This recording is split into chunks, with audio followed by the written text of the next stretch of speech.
हाय दोस्तों, welcome to my YouTube channel Nancy success classes. आज हम सभी लोग क्लास 12 की मोस्ट इम्पॉर्टेंट टॉपिक यानी कि मुक्त यज्ञ खंड काव्य को पढ़ेंगे। यह हर बार ही बोर्ड एग्जाम की परीक्षा में 5 नंबर के पूछे जाते हैं। तो दोस्तों, आज यह हमारा वीडियो देखने के बाद आप सभी लोगों का 5 नंबर पक्का हो जाएगा। तो हमारे इस वीडियो को आप लोग देखना ना भूलिए। देखिए दोस्तों, मुक्ति यज्ञ खंड काव्य में हम लोग महात्मा गांधी के बारे में पढ़ेंगे और उनकी चरित्र चित्रण के बारे में भी पढ़ेंगे। उन्होंने हमारे भारत देश को आज़ाद करवाने में बहुत ही योगदान दिया है। तो देखिए दोस्तों, हम लोग यहाँ पे लिखेंगे पंडित सुमित्रानंदन पंत जी द्वारा रचित मुक्ति यज्ञ खंड काव्य सन 1921 ईस्वी से सन 1947 ईस्वी के मध्य घटित भारतीय स्वतंत्रता संग्राम की प्रमुख घटनाओं और राष्ट्रीय एवं देशभक्ति की भावनाओं को चित्रित किया गया है। देखिए दोस्तों, यह मुक्ति यज्ञ खंड काव्य सुमित्रानंदन पंत ने लिखा है और उन्होंने सन 1900 से 1921 से 1947 तक के मध्य की घटना को इसमें दर्शाया है। तो देखिए दोस्तों, हम लोग यहाँ पे नई हेडिंग डालेंगे मुक्ति यज्ञ का संक्षिप्त कथानक, उसको संक्षेप में हम लोग देखेंगे। तो देखिए दोस्तों, हम यहाँ पे अंग्रेज शासकों ने नमक पर कर बढ़ा दिया था। अंग्रेज शासकों ने नमक पर कर बढ़ा दिया था। गांधी जी ने उसका डटकर विरोध किया, यानी उन्होंने बिना डर के ही अंग्रेजों का मुकाबला किया। गांधी जी ने नमक कानून तोड़ने व सत्याग्रह के लिए साबरमती आश्रम से 200 मील की दूरी पर समुद्र तट पर स्थित डांडी ग्राम को चुना। देखिए दोस्तों, गांधी जी ने नमक कानून को तोड़ने के लिए डांडी गांव को चुना था, जो समुद्र तट के किनारे था।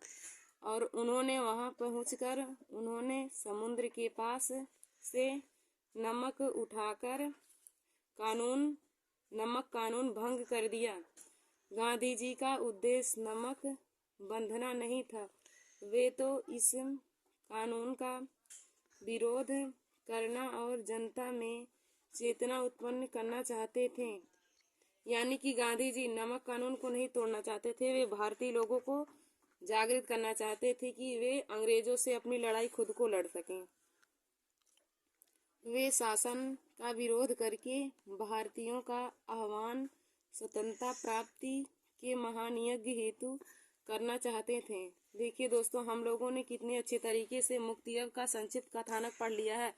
अब हम लोग इसमें हेडिंग वाइज पढ़ेंगे। तो हमारा पहला हेडिंग है नमक सत्याग्रह।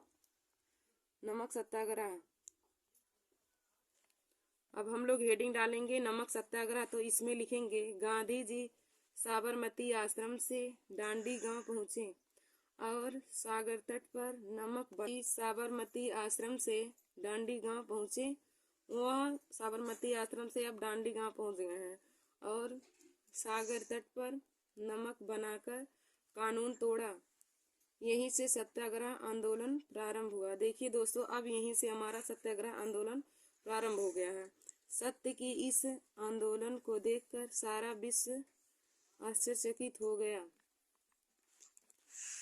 अब हमारा दूसरा हेडिंग है आगे बहिष्कार, यानी कि त्याग करना। अंग्रेजों ने इस महान भारत नायक बापू यानी कि गांधी जी को हम लोग कहते हैं, को कारागार में बंद कर दिया। अंग्रेजों ने महात्मा गांधी को अब कारागार में बंद कर दिया है। तो बापू ने कारागार से ही लोगों को संदेश भेज दिया कि सभी लोग अंग्रेजी वस्तुओं का बहिष्कार कर दें। अब हम लोग आगे पढ़ेंगे सविनय अवज्ञा आंदोलन। तो सविनय अवज्ञा आंदोलन में बापू ने भारतीयों को समझाया कि अंग्रेजों की आज्ञा का पालन न किया जाए और उनके द्वारा दी गई नौकरियों को त्याग दिया जाए। इस प्रकार बापू ने भारतीयों के मन में आत्मनिर्भरता की भावना का संचार किया, जिससे अंग्रेजों के मन में डर उत्पन्न हुआ। देखिए दोस्तों, सविनय अवज्ञा आंदोलन में महात्मा गांधी ने भारतीयों के मन में आत्मनिर्भरता और विश्वास की भावना उत्पन्न कर दी है। अब वे लोग स्वयं से अंग्रेजों से लड़ सकते थे। अब हम लोग आगे हेडिंग डालेंगे, भारतीय स्वतंत्रता और बापू की हत्या। इसमें इस हेडिंग में हम लोग बापू की हत्या के बारे में पढ़ेंगे और उन्होंने भारत को स्वतंत्र कराने में बहुत ही योगदान दिया है। तो हम लोग इसमें लिखेंगे, बापू के इन महान कार्यों से भारत की आज़ादी प्राप्त हो गई और बापू भारतीय इतिहास के सुंदर पन्नों में अमर हो गए। देखिए दोस्तों, इसकी समय सीमा हमारे बोर्ड एग्जाम में 80 शब्द में पूछी जाती है। तब आप सभी लोग इस या हेडिंग जरूर डालकर लिखिए, और हेडिंग को ऐसे डालकर लिखेंगे तो आपके बोर्ड एग्जाम में बहुत ही अच्छे मार्क्स आएंगे। अब हम लोग दूसरा देखेंगे, गांधी जी का चरित्र चित्रण। बंद करो दोस्तों, हम लोग हेडिंग डालेंगे चरित्र चित्रण। तो इसमें लिखेंगे, मुक्ति यज्ञ खंडकाव्य के आधार पर गांधी जी के चरित्र की विशेषताएं निम्नलिखित हैं। तो पहली उनकी विशेषता है, नंबर 1, सत्य एवं अहिंसा के पुजारी।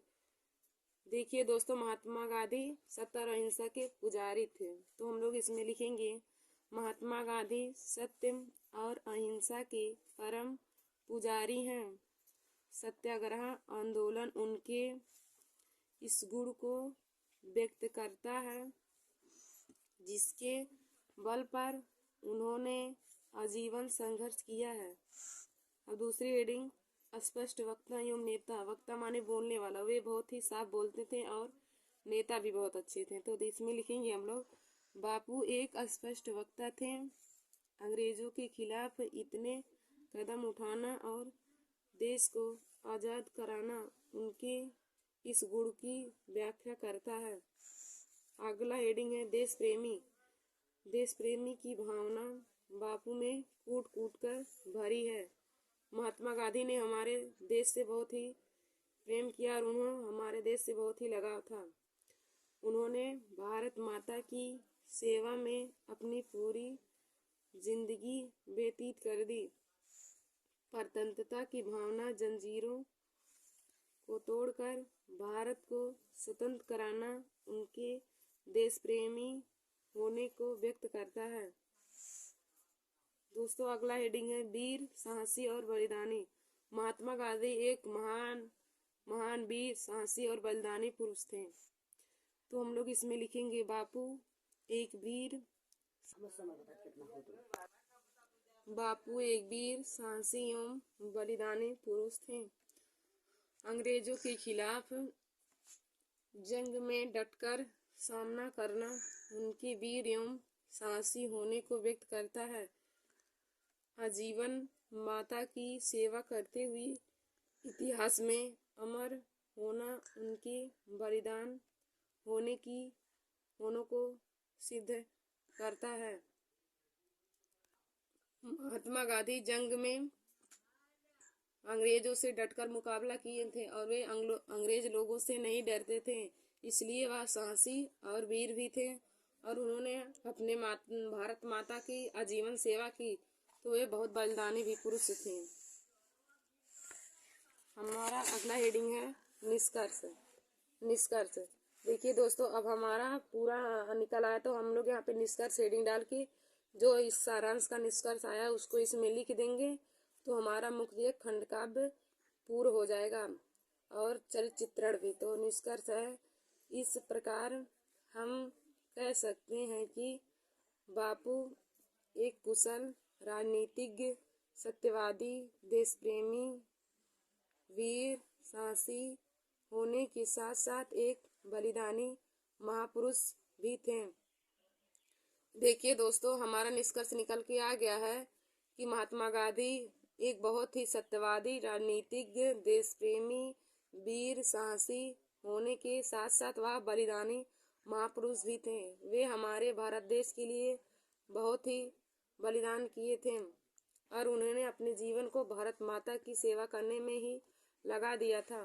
दोस्तों, यह हमारा यह हमारा चरित्र चित्रण हमेशा बोर्ड एग्जाम की परीक्षा में 5 नंबर में पूछे जाते हैं, इसलिए आप सभी लोग हमारे वीडियो को ज़रूर देख लीजिएगा।